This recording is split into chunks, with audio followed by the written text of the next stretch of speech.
You're familiar with images of the Buddha in Buddhism. There's one right behind me right here, and you will have seen many, many more in your own life. The history of the image of the Buddha in Buddhism is actually really interesting. It changes quite radically from the beginning of Buddhism up to where we live today, and the way that the Buddha image has changed in the Buddha Dharma as a whole. And we're going to take a look at that history coming up right now. I'm Doug Smith of the Online Dharma Institute. That's onlinedharma.org. If you're new to this channel and interested in living a wiser and a kinder and a calmer life, consider subscribing to the channel and click the bell down below if you want to receive notifications when I come out with new videos. Images in Buddhism, particularly images of the Buddha, have a very interesting kind of history of ideas. There's resonances, similarities to the topic of images in, let's say, Christianity, which I think we should at least mention. In Christianity, in case you're not familiar, within the early church and the Catholic Church in general, imagery adoration of images is a central part of practice, of Christian practice. However, in certain sects, certain groups within that church, and then later on, more importantly, in many sects of Protestant Christianity, the adoration of images got a bad rap, and there arose what we might call iconoclasm, the destruction of images or dislike of images. And this persists, both of these strains persist down to the present day in Christianity, where you have some churches that are replete with images, full of images, and other churches that are basically bare of images, because they don't believe in imagery of let's say, what's holy, or of God, or of Jesus, or whatever. We also know, of course, that in Islam, imagery of humans is largely prohibited, humans and animals and so on is largely prohibited. So this is a big topic in many different belief systems and many different religions around the world. In Buddhism, actually, something similar took place. However, whereas in Christianity, for example, both of these strains persist side by side, in Buddhism, the early tradition has largely faded and we no longer really remember it.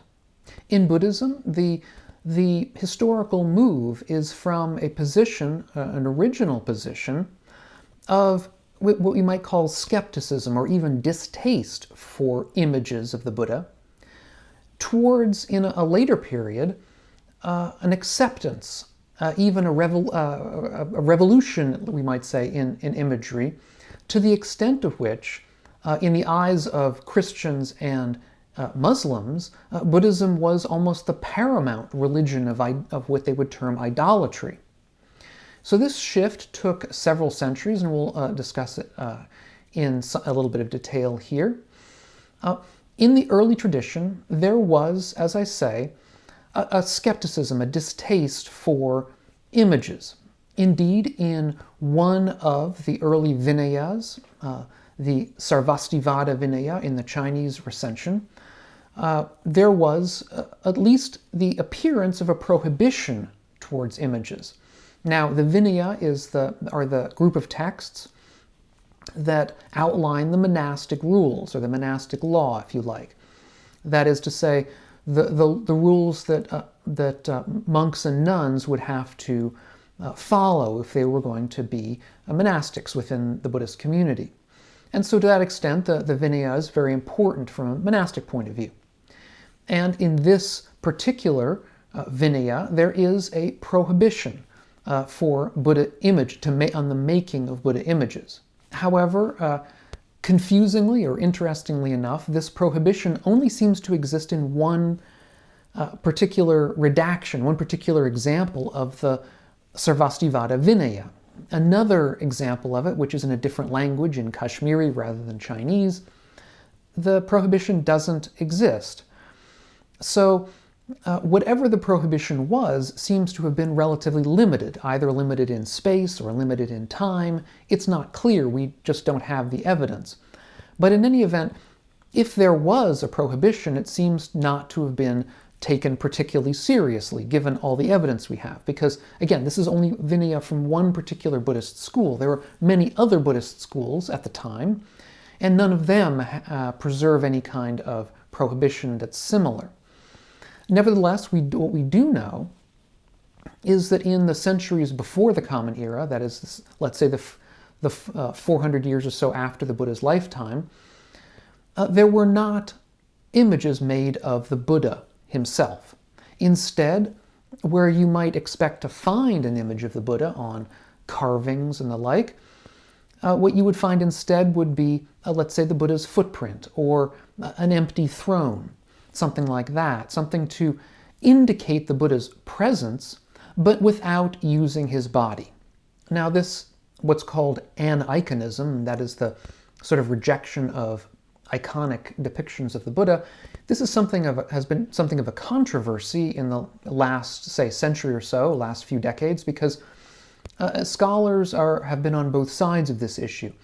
Some scholars have pointed out that, as I say, there really doesn't seem to have been a prohibition on Buddha images, and it's even possible that these carvings that seem to represent an absence of the Buddha might indeed not have been intended to represent the Buddha. They might have been intended to represent processions that happened in the villages after the Buddha's lifetime. Perhaps they represent things accurately. They're not intended to represent the Buddha at all. And so there's been some back and forth here, and I discussed a little bit of that on a past video of mine on Buddhist art, and I'll put a link to that down below in the notes.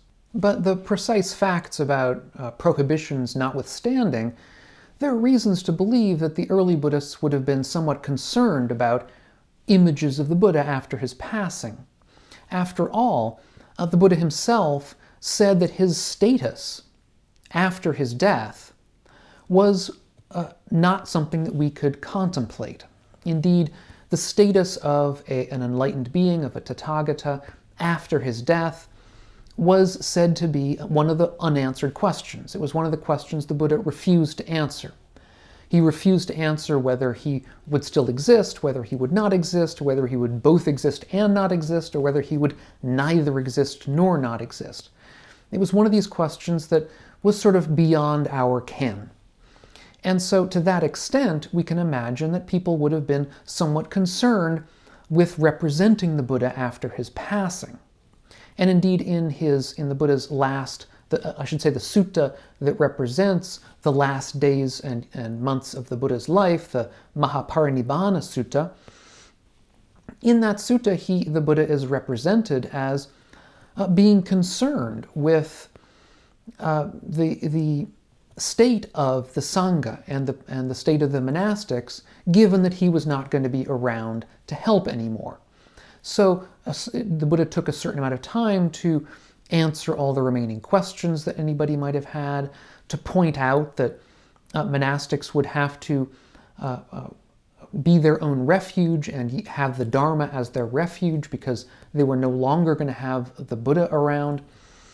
These are all very understandable human reactions, I should say a human reaction by the Buddha himself, to point out that he was not going to be there, that he was not going to be present. So in this period following the Buddha's passing, we might say that the Buddha's place would have been one of absence, would have been one of lack, would have been one we might even describe as emptiness, an expression, a direct expression of non-self. And how artistically are we going to depict that? And it seems to me, and I wouldn't be surprised if it seemed to people at the time, that the best way to depict that would be aniconically, that is, without any depiction of the Buddha's actual body or form, but rather as a depiction of absence. Again, an empty throne, a footprint, just the wheel of the Dharma. In one of the early suttas, the Buddha talks about the elephant's footprint, the footprint of the elephant being the largest footprint of any animal in the forest, and how that was a representation of the Four Noble Truths. We might even say a representation of the Buddha himself. And that idea of the footprint is something that you have left behind, the Dharma, let's say, but you yourself are absent. Also, Robert de Caroly, who's written a wonderful book on this subject. I'll put a link to it down below. I should also say I'll put a link to the question of the unanswered questions. I have a video about the unanswered questions to also put a link to down below. But back to Robert de Caroly's book, one of the things that he points out is that in India at the time, the making of images, personal images, portrait images, was seen to be something of magical importance. That is to say, within India at the time, portraits were generally used either to cause harm to people or for achieving love. So, for example, if there was somebody that you wanted to harm and were not able to do so personally or didn't want to do so personally, you could make a portrait of them. You could paint a portrait or carve a portrait of them and then harm the portrait, and that was supposed to magically cause them harm. Similarly, if there was somebody that you were in love with and who did not reciprocate that love, you could make a portrait of them and do certain rituals or rites that might then, through that portrait, affect them magically. And so these were the ways that portrait images were generally seen to be used at the time, around, at least in the centuries around the Buddha's lifetime in India. They were things of worldly ends. They were not the sort of things that would have been apt or appropriate for a truly, we might say, wise, holy, enlightened being like the Buddha. It was sort of the sort of thing that could potentially cause the Buddha harm. Of course, it couldn't cause him harm, at least for believers, but nevertheless, it just was the wrong kind of context in which to want to paint a portrait of the Buddha. So for these various reasons, it seems, there were not any real depictions of the Buddha in the early centuries after his death. However, things seem to have begun to change around the turn into the Common Era. And it's an item of real serious debate as to why that happened and how that happened. There are a number of potential causes that de Caroly discusses. Some of them may have to do with the introduction of coinage into the region. Coinage which over time began to incorporate images, portraits of kings on it. That may have been something that came from ancient Greece through Iran. And this tendency of making portraits of kings on coins then began to break this dam, or break this tendency to avoid images for fear of allowing them to cause harm to the person who was depicted.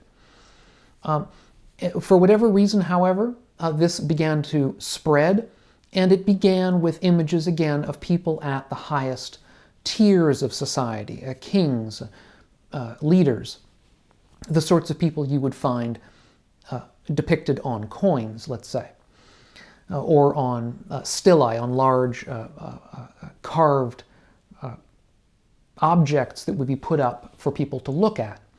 Of course, these would have been expensive to make. There may have been other portraits that have lost to us because they were more fleeting and small. But in any event, it seems to have begun at the high end there.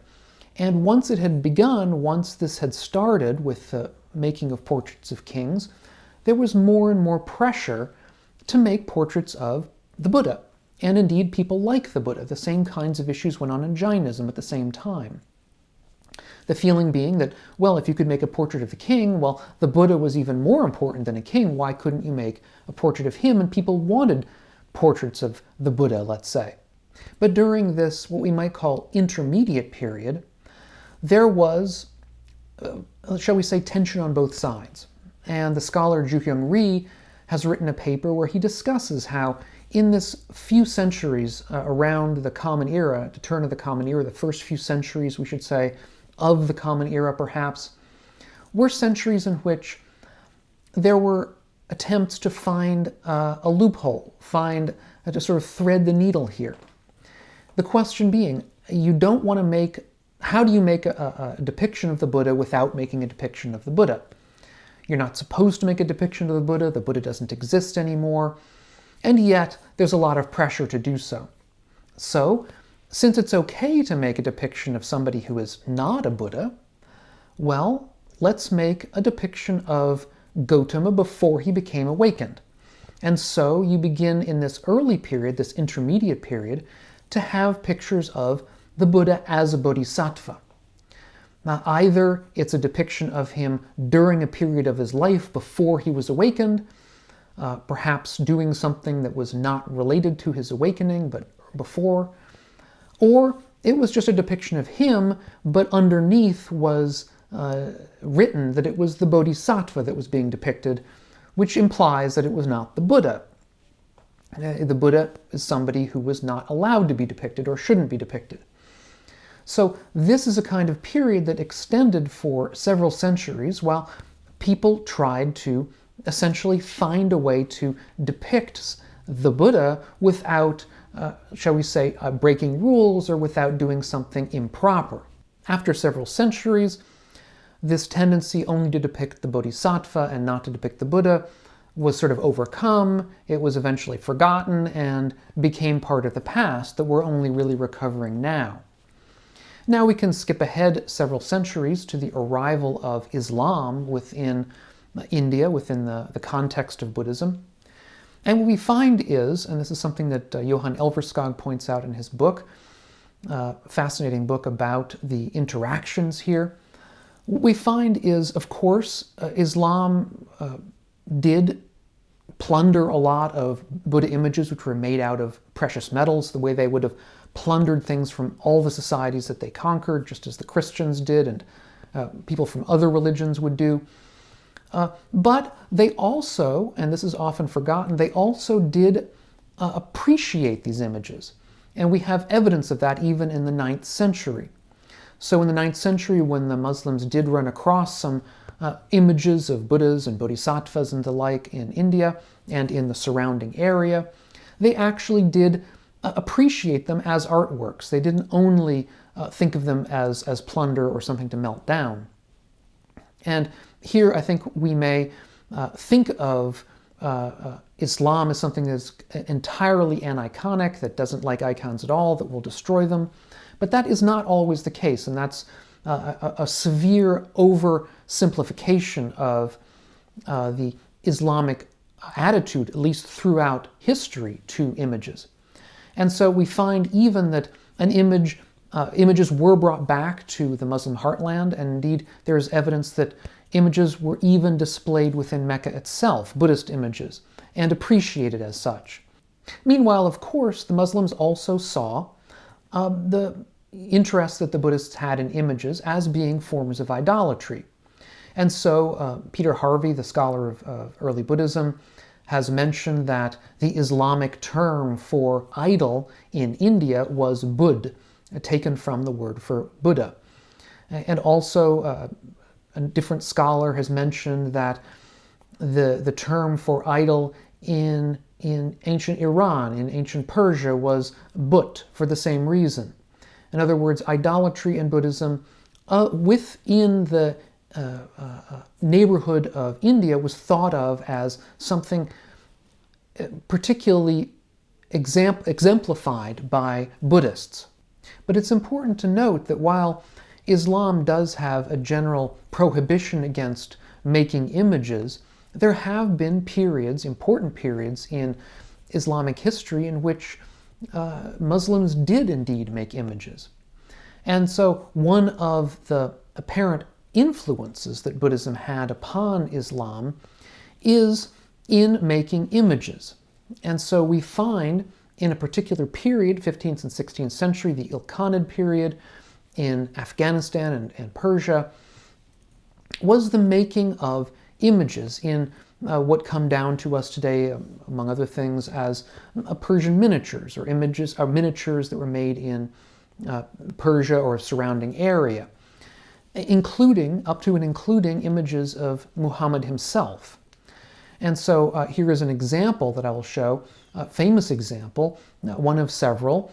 They are painted images of Muhammad, which is unusual, particularly unusual, but it comes in a period in which the making of images, and in particular the making of the images of those holiest to Islam, was at least countenanced for a time.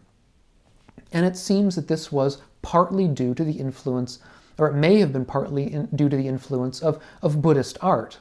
So turning to the Christian contact with Buddhism, from the very earliest period of the Christian contact with Buddhism, Buddhism was seen as an exemplar of idolatry. So, for example, we read in Marco Polo's example, the example of Marco Polo. Marco Polo went to the east, some of us will know, from Europe into the east, into China, and then back around the end of the 13th century. And he writes, and talking about Sri Lanka, in fact, the idolaters say that Sri Lanka is the sepulchre of Sagamoni Borkan, before whose time there were no idols. They hold him to have been the best of men, a great saint, in fact, according to their fashion, and the first in whose name idols were made. Now we may wonder who Sagamoni Borkan is. Well, Sagamoni Borkan is actually the Mongol name for the Buddha, the Mongolian word for the Buddha. It's Shakyamuni Buddha. So what Marco Polo is discussing in this passage is the Buddha.